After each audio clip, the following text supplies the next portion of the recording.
A new funding model is here for people with mental and intellectual disability. The National Disability Insurance Scheme, NDIS, is the new way of providing individualised support for people with a permanent and significant disability, their families and carers. The purpose of the NDIS is to provide an individual the right supports to enable social, physical and mental wellness to the best of their capacity. The scheme applies to eligible persons under the age of 65. Having the right support can make a huge difference to an individual's health and well-being.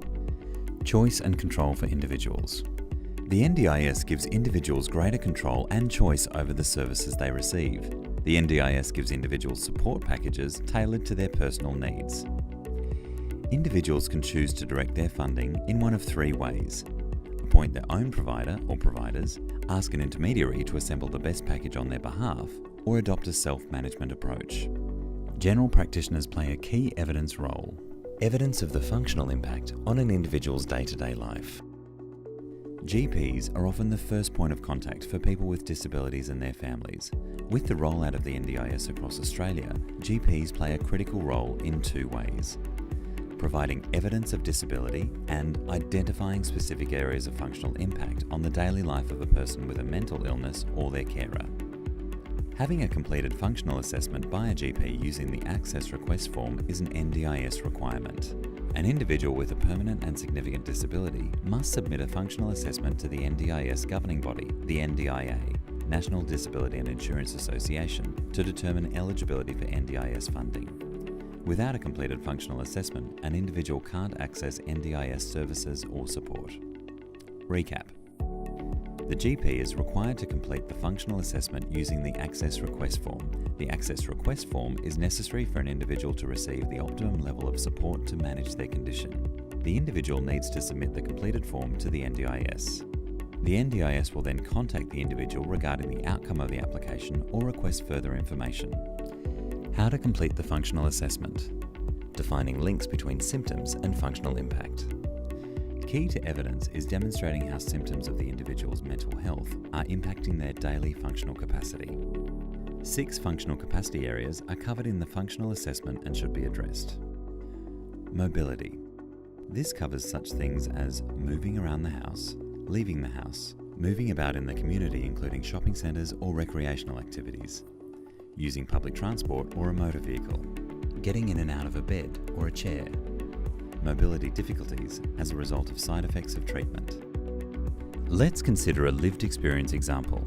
Lisa is unable to leave the house or use public transport on a regular basis as a direct result of her severe anxiety and lack of motivation, symptoms of schizophrenia. One-on-one support on a weekly basis would assist Lisa to cope with her anxiety, improve her motivation, and assist her to become more mobile. Communication. This covers such things as communicating needs and wants, following instructions and conversations, understanding others, understanding directions. Let's consider a lived experience example. Tony has bipolar disorder.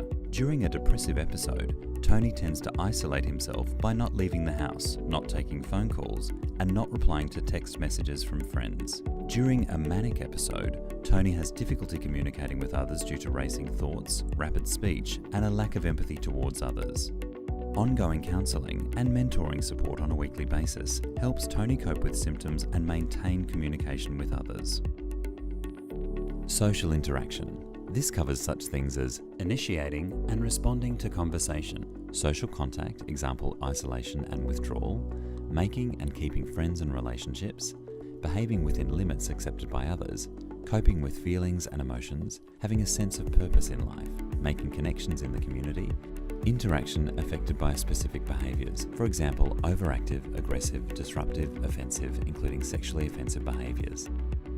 Let's consider a lived experience example. Borderline personality disorder impacts Jessica's ability to behave within limits accepted by others, cope with feelings and emotions. Jessica's impulsivity and lack of emotional regulation results in irrational behaviour towards others. Jessica isolates herself and is unable to stay in touch with friends and family. Due to these symptoms, Jessica finds it difficult to make and maintain relationships. Jessica could benefit from regular support to attend social activities, to develop interpersonal skills, to help her create and maintain relationships and connections in the community. Learning. This covers such things as cognitive skills, for example planning, memory, concentration and understanding information. Participating in group learning, example classes and tutorials. Let's consider a lived experience example. Mike is currently studying, however finds it difficult to complete assignments within the required time frame due to clinical depression. Mike finds it difficult to concentrate and also lacks motivation. Ongoing mentoring support on a weekly basis will help Mike cope with the symptoms of his mental illness, so he'll be able to continue his current studies. Self-management. This covers such things as doing daily household activities such as cooking or laundry, making decisions, handling and solving problems, managing money and budgeting, keeping safe in a home environment, taking responsibility and behaving responsibly, connecting to services. Let's consider a lived experience example. At times, Mary has difficulty completing daily chores due to lack of motivation associated with schizoaffective disorder. Mary also has difficulty making decisions. Ongoing mentoring support on a weekly basis will help Mary cope with the symptoms of her mental illness and support her in learning to make good decisions while she's experiencing psychotic, depressive or manic episodes. Mary reports having difficulty paying bills and would benefit from additional support around budgeting. Support to manage the symptom of impulsivity associated with manic episodes would also help Mary spend her money more appropriately. Self-care. This covers such things as personal care and grooming, maintaining physical health, non-accidental self-injury, managing medication. Let's consider a lived experience example. Regularly, Rob requires prompting to care for his own health, such as attending the GP for health issues or to check with the pharmacist for side effects of extra medications. Rob requires prompting around regular eating, sleeping patterns, as he tends not to eat or sleep regularly while experiencing a manic episode. Implications of the functional capacity should be considered. Recommendations for the type and frequency of support needed, if known. For each functional capacity area, it is important to clearly articulate whether the person needs assistance because of their disability, what that assistance might entail, the frequency of assistance needed. Use the evidence matrix to consider these functional capacity areas, their impacts and appropriate supports. When determining frequency of support, there are some things you may consider. What roles, responsibilities, activities or tasks does the person need support with? How frequently are the tasks performed that the person needs help with? Does the person need support each day, each week, each month? Are there services already involved that can provide details about how long tasks take or areas that need more support or time? What are the goals of support and will this affect time allocated? For example, learning skills in an area to build independence as opposed to doing the task for the person. Is the support sufficient or appropriate to promote living a good life? What natural supports are around the person? Can these supports be maintained or sustained? What supports could be grouped or overlap?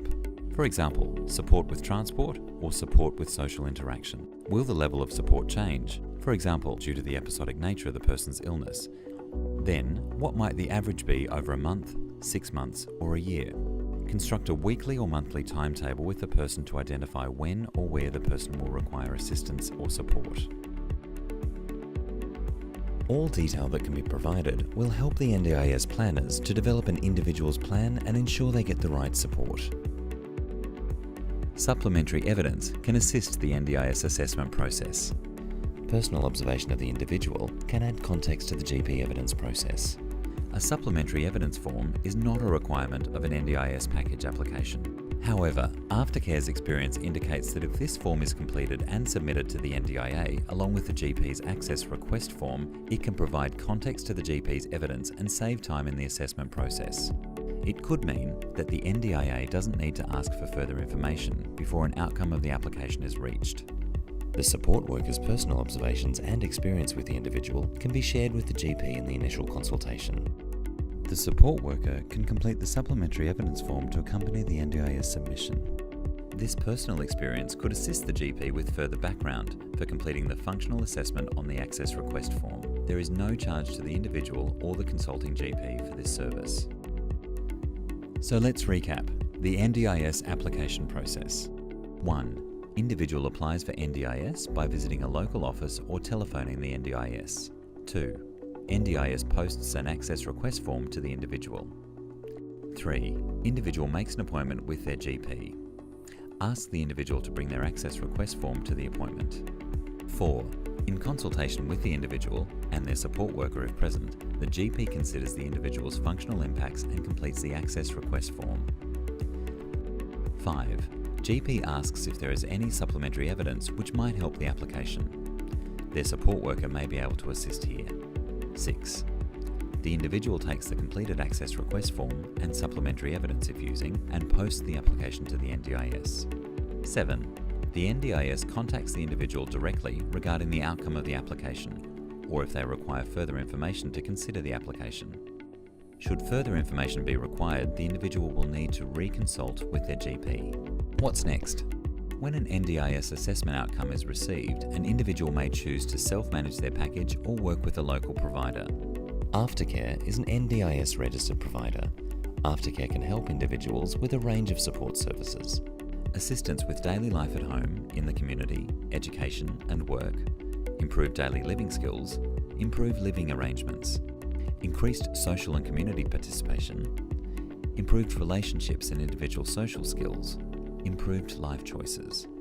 Asked to provide information on potential providers, SB Connect's National Register can assist with identifying mental health support services. www.sbconnect.com.au. More information on NDIS can be found at www.ndis.gov.au or contact Aftercare. www.aftercare.com.au.